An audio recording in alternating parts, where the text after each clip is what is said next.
Okay, so these stories come out of the 1930s and the 40s and the early 50s, and in the late 30s, the airport was taken over by the military, getting ready for the impending war, and eventually that became part of Kirtland Air Force Base. Originally, Kirtland Air Force Base was 3 little bases. And like I said before, Route 66 got rerouted and came through in 1937. So the commercial sector was developed around Route 66. The residential sector, especially to the south, was really developed around Kirtland Air Force Base and Sandia Labs and a lot of the projects going on there. So in the 1960s, the traffic from Route 66 was rerouted to I-40, and in the early 1970s, the 3 little bases became one giant base. And so the enlisted people's housing was pulled onto the base. And of course, to the north, there were a lot more suburbs being developed. So the long-term, the officers, the scientists at the labs, they were moving to the deeper suburbs. So right in the 60s and 70s, there was kind of an abandonment of the commercial sector as well as the residential sector for these issues that I just brought up. And so that left a lot of housing that was available. So in 1975, Albuquerque became receiving ground to 500 Southeast Asian refugees coming from the Vietnam War, from this country's involvement there.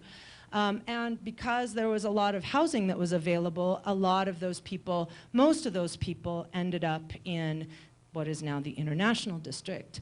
So now I'm going to pass the torch, or the microphone, I guess, to Kay and Nam.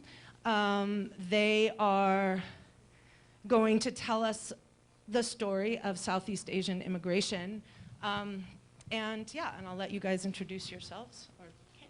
So I'm gonna go first, and I'm actually gonna take a seat if that's okay with everybody. So everybody here that spoke, they're amazing storytellers, and I am horrible at public speaking. So the first part of this will be read from my phone. It's actually an article that was written about my parents.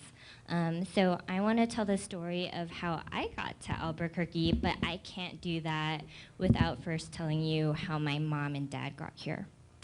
So let me pull this up. Okay. So this article is called Modern Day Man Without a Country. It was published in the 1980s in the Albuquerque News. So King Nun Bounkeua, which is my dad, has several roles in life.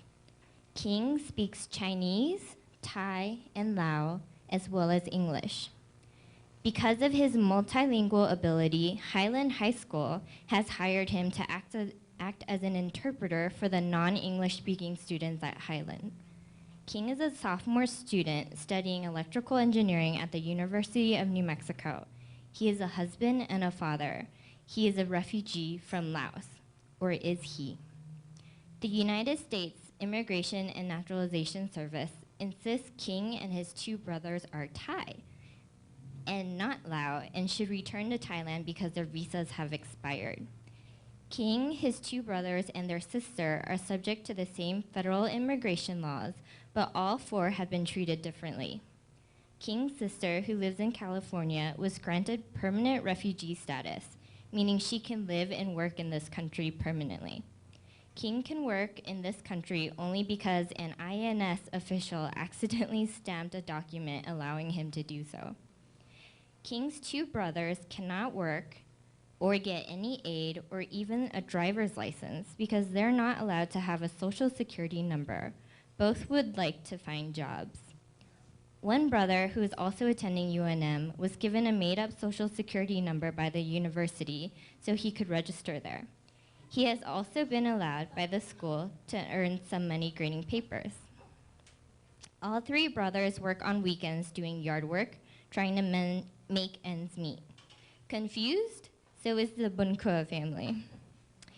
It seems King came to Albuquerque in 1974 as an exchange student from Laos.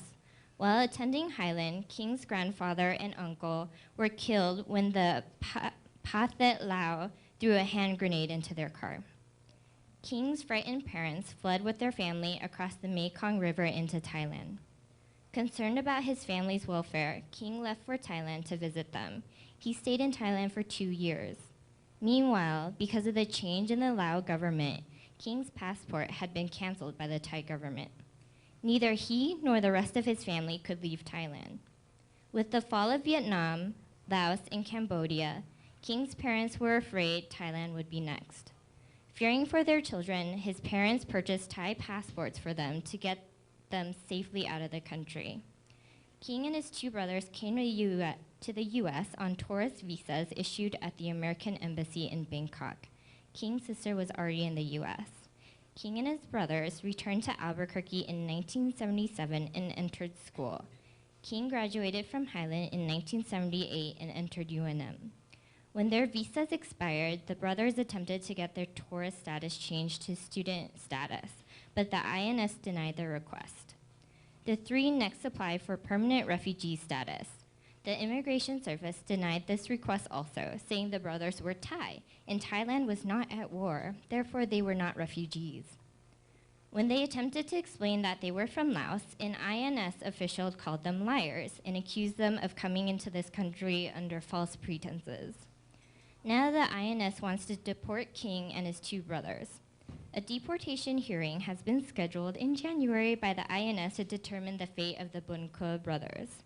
King has attempted to have the hearing moved from El Paso to Albuquerque because of the great expense of traveling to El Paso. His request was denied.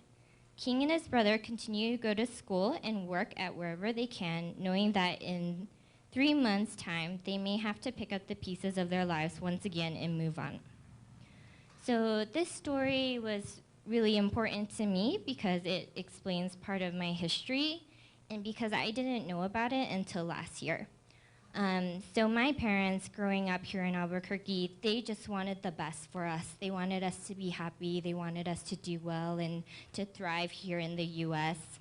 And so they held a lot of their stories back because they didn't want to put that burden on us. They didn't want us to worry or to have any kind of, I don't know, they just wanted to protect us emotionally, I believe, just like all parents want to. But because of that, a lot of my history I don't know about, and I gather them in bits and pieces of things that come out once in a while that they say, you know, in conversation that they didn't realize they said. So through these conversations throughout my life, I've learned different little stories about my parents, such as when they first arrived in Albuquerque, an elderly couple in the International District allowed them into their home, and they moved into their backyard tool shed. So they lived in a tool shed for the first few years that they were here in New Mexico because they couldn't get any services or resources anywhere else. So my sister grew up there when she was little. She had no access to medical care whatsoever. She had no toys, which is what my mom still talks about today, and she always feels so guilty about that and says, I can't believe I couldn't ever even get her one little toy. So that's how they grew up. In terms of what happened to my dad, he was at UNM, like the article said, and he was one final away from graduating with his bachelor's degree.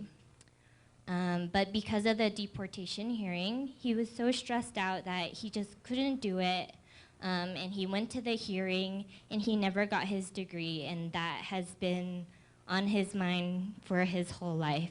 And so growing up, he always told my sister and I that education is the most important thing you could ever have, and that's something that nobody can take away from you. And I think he says that from a place where everything was taken from him, his status, his country, his identity. But he kept everything that he learned, and he still learns today about everything. But I think the most important part of this story is that it's not an uncommon story. A lot of the families we work at the New Mexico Asian Family Center, which was started in 2006, which seems like so late compared to when everybody was arriving here and all the services that were needed for the Asian community. We deal with these people with these types of stories all day long. And we're still dealing with systems here in New Mexico and across the country where people are getting deported and they're lost in the system and no one's there to help them. In Albuquerque's International District, we have an emerging African refugee community, and a lot of their stories mirror what happened to my family. And so bringing this to people's attention, I think is so critical for anybody to do well here in Albuquerque. So I also wanted to say that our histories aren't reflected in the school curriculums. So for me, something like this, where we have a space to storytell and to share what's important to us and what reflects the community of Albuquerque, is critical. Otherwise, I grew up feeling like I didn't belong here and there is no place for me because I'm not reflected in anything that I'm learning. And now I have this newspaper article which I discovered, right? Which is really, really near and dear to my heart. So I just want to thank everybody for listening to this story and for being inclusive and for inviting somebody who doesn't always get to tell their story and to really be a part of tonight. And I guess I'll stick around if anyone has questions, but I left a great part of the story out. I'm just so nervous. But I know my counterpart, Nam, who will be speaking right after this. He's going to have a lot of great things to say. So.